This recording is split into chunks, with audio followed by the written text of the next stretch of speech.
Today we'll be looking at that 2001 war film and one of my personal favorites, Enemy at the Gates. Spoilers ahead. Now our movie starts in a frozen landscape with two hunters crouched in the bushes, aiming for a wolf that darts through the trees nearby. One of the hunters is a young boy named Vasily, and the other's a much older man. He whispers to Vasily, teaching him how to remain undetected by the wolf. When that wolf comes closer, drawn to their horse, Vasily pulls the trigger. We fast forward to autumn 1942, a time where Europe lies crushed beneath the Nazi jackboot, and the German Third Reich is at the height of its power. Hitler's armies are charging through the heart of the Soviet Union, towards the oil fields of Asia. But one last obstacle remains. A city on the Volga River, Stalingrad. Vasily, now a young man, is on a Soviet Union military convoy with his fellow soldiers when he spots a girl reading a book. We find out the soldiers, Vasily included, are headed towards Stalingrad to defend the city. It's September 20th, 1942, and as the train shudders to a halt, the young soldiers are grabbed from the train and tossed into the boats amidst an act of war. On the other side of the Volga, Stalingrad's on fire and bombs are raining.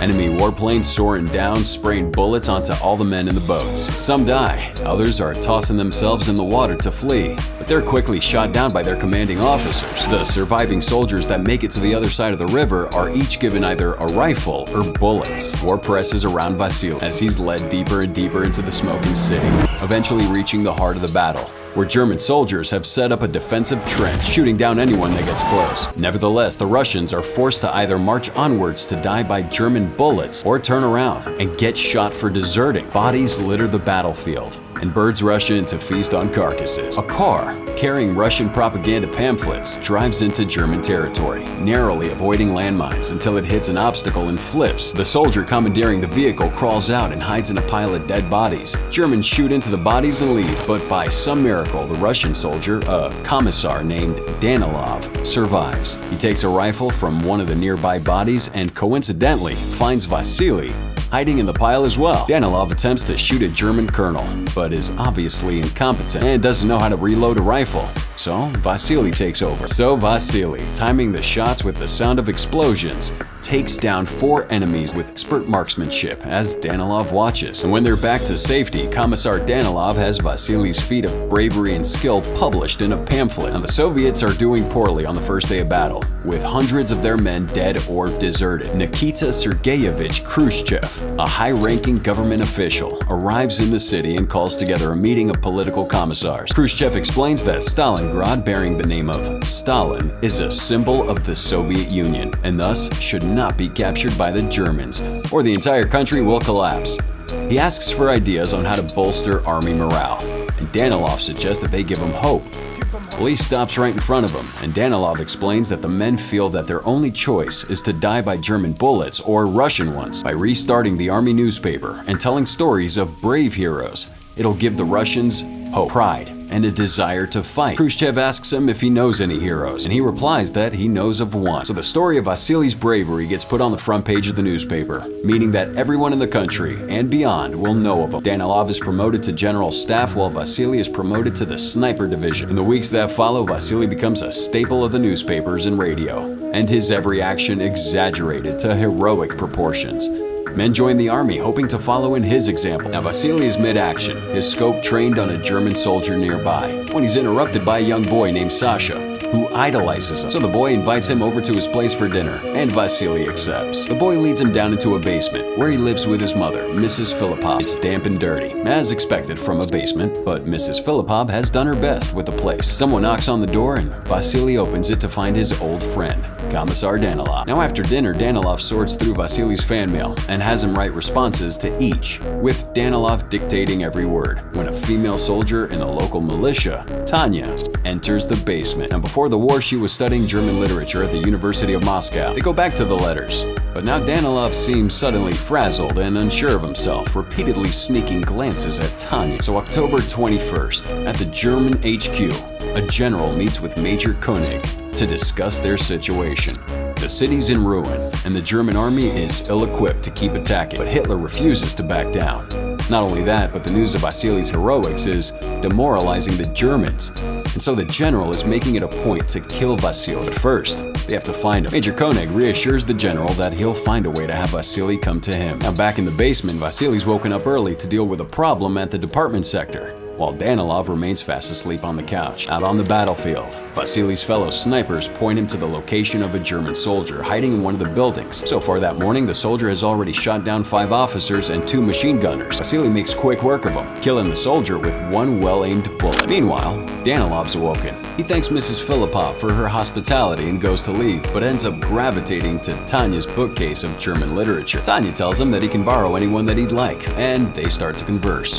Danilov asks her to join the intelligence unit of the army instead, ostensibly because her skills in German would be helpful in translating radio intercepts. Tanya refuses, preferring to stay on the ground to help people in the neighborhood. Danilov's persistent. Now Vasily and his fellow soldier Ludmila head into the building to get the dog tag from the soldier he just shot down, with another soldier staying behind to cover. However, soon after they leave, a sniper shoots the 3rd soldier to slip into the ruined department store, but quickly realize that it was a trap to lure them in. Vasily spots a gold-tipped cigarette still smoldering on the ground and knows that whoever set the trap must still be in the building. The German sniper, revealed to be Major Koenig, watches them from a hidden spot of that building. Warships passing by throwing missiles from the sky, and Ludmila panics, tells her not to move. If she tries to run, the sniper might see her, but she doesn't listen and ends up getting shot as well. Now, sometime later, Major Koenig is looking through the Russian newspaper at articles of Vasily while smoking a gold-tipped cigarette. Sasha, the little boy from earlier, is shining his shoes and offers to translate the article. After doing so, Sasha reveals that he's personally met Vasily. So the scene cuts to Vasily, who's managed to escape the building and is now on a boat, pondering the gold-tipped cigarette he found earlier. The boat docks at Soviet HQ, with Danilov waiting on the pier. Vasily tells him about the sniper that killed his fellow soldiers. Danilov replies that the sniper must have been Major Koenig, the Germans' top marksman, who's been sent to Stalingrad specifically to kill him. Now, before the war, Koenig was the director of a sniper school in Zosin. Thus, to help Vasily take down Koenig, Danilov has brought in Kulikov, a sniper who studied under him at Zosin prior to the war. Kulikov is tasked to follow Vasily everywhere. Now, as they're talking, Vasily sees that Tanya has been transferred to HQ, and they have a brief conversation before Vasily has to make a public appearance. As the reporter lights flash and pictures are taken, Vasily thinks back to the wolf in the snow when he was a boy. It's now revealed to us that he missed that shot. While the rest of the country is confident in Vasily's abilities, he himself isn't. So the next day, Vasily's woken up by Kulikov, and together with another soldier named Volodya, they head deep into Stalingrad to hunt down Major Koenig. Kulikov reveals that he spent 16 months in Zosin at sniper school, while Vasily shoots down a German communication wire, which causes a repairman to come and fix it. When the repairman arrives, Kulikov snipes him easily and then continues to talk about himself. Volodya decides to leave. Back at German HQ, a soldier reports enemy sniper activity to the major, including the death of the 3 repairmen in the workers' housing sector, which turns out to be Volodya. So Koenig interrogates him, demanding to know which building Vasily's in. But this guy's staying quiet, so they make him wear a German uniform to serve as bait. Well, Kulikov doesn't realize it's a trap, assuming that Volodya is just another repairman sent to fix that broken wire, so he shoots him. Kulikov sets up a trap for Koenig, but he doesn't fall for it. So he assumes that Koenig is not out there. Now Vasily instinctively feels that there's something not quite right, especially with that last repairman. But Kulikov doesn't see the problem. They begin to leave the building, with Kulikov in the lead, snipping him directly in the head. Meanwhile, back at HQ, Khrushchev grills Danilov, asking why it's taken Vasily so long to deal with Koenig. Danilov reassures him that it'll all be done soon, and afterwards goes to see Tanya, where she's working translating German radio interceptions. He brings her a gift, a large sturgeon stolen from the kitchen, and Tanya pleads to be reassigned. Well, Vasily makes it back to HQ, thoroughly shaken and splattered with Kulikov's blood. He tells Danilov that the shot Koenig made on Kulikov should have been impossible, and now there's no way he can win a sniper war against him. Danilov's not worried, explaining that they found a spy to track Koenig's exact location so that next time they'll be one step ahead. Thus reassured, Danilov asks a favor of him about Tanya. Now, Vasily heads to Mrs. Filipov's basement to try and convince Tanya not to be transferred, as per Danilov's request.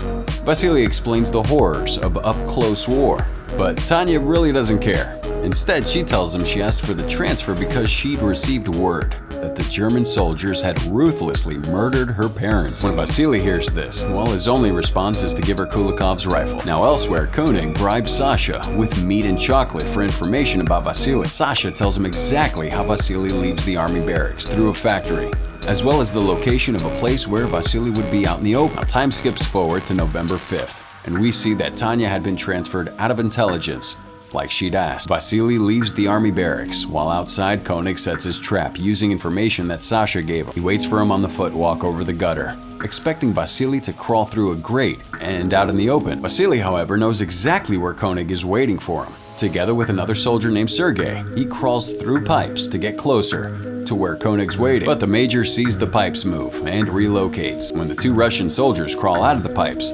Koenig's ready and ends up shooting Sergei in the chest. Vasily has to continue alone. Using a hook tied to the end of some rope, Vasily's trying to get his rifle back where it fell a few feet from him. However, Koenig shoots that rope, and so Vasily's without a weapon to shoot back. In the meantime, Stalin asks for one more effort, and the army barracks are cleared out as the soldiers head to the war front. Danilov tries to dissuade Tanya from fighting in the front lines, but she refuses to listen. She sees Sergei bruised and bloodied, returning back to the barracks, and questions him about Vasily. Danilov sees this and realizes where Tanya's true affections lie as she rushes out to go help Vasily. So she's crawling through the pipe after him, and Koenig immediately notes her arrival from a reflection in a sheet of glass. Now, Vasily can't move from his place and instead instructs Tanya to shine a piece of glass into the grate where he knows that Koenig's hiding. She does, and ends up blinding him for just about a second, giving Vasily enough time to grab his gun and shoot.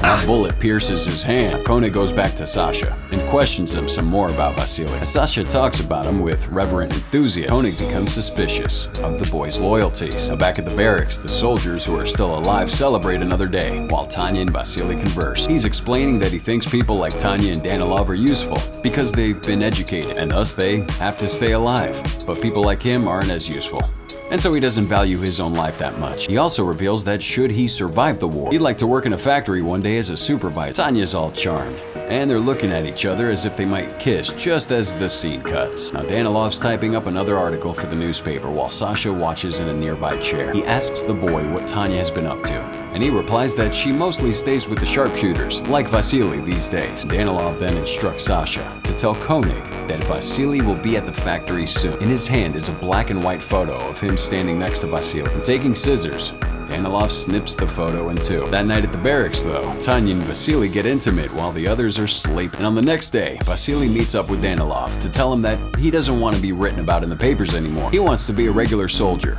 and can't bear the weight of the hero that Danilov has built him up as. Danilov brings Sasha over, who informs Vasily that while he was cleaning Koenig's shoes, he found yellow dust on the heel, which means the major has recently been poking around a nearby chemical factory. Now Vasily's furious that Sasha's feeding false information to Koenig because it could potentially put the boy in a lot of danger, but Danilov's unrepentant. That night, Sasha leads Vasily to the chemical factory and he lies in wait, hiding in a cluster of dead bodies for Koenig to appear. Night turns to day, and Vasily eventually ends up falling asleep. Now a looting soldier, assuming that Vasily's one of the dead bodies, takes his personal belongings, including his identification book, with Vasily's ID scavenged from a group of corpses. The German general thus has enough reason to believe that Vasily is dead and books Koenig a ticket back to Berlin. Koenig's instincts, however, tell him that Vasily's still alive because he hasn't killed him yet, but the general doesn't believe. He takes away his dog tags so that Soviet propaganda doesn't benefit in the event that he's killed. And we find out that Koenig's son died at the start of the war. Now sometime later, Khrushchev intercepts a message from German HQ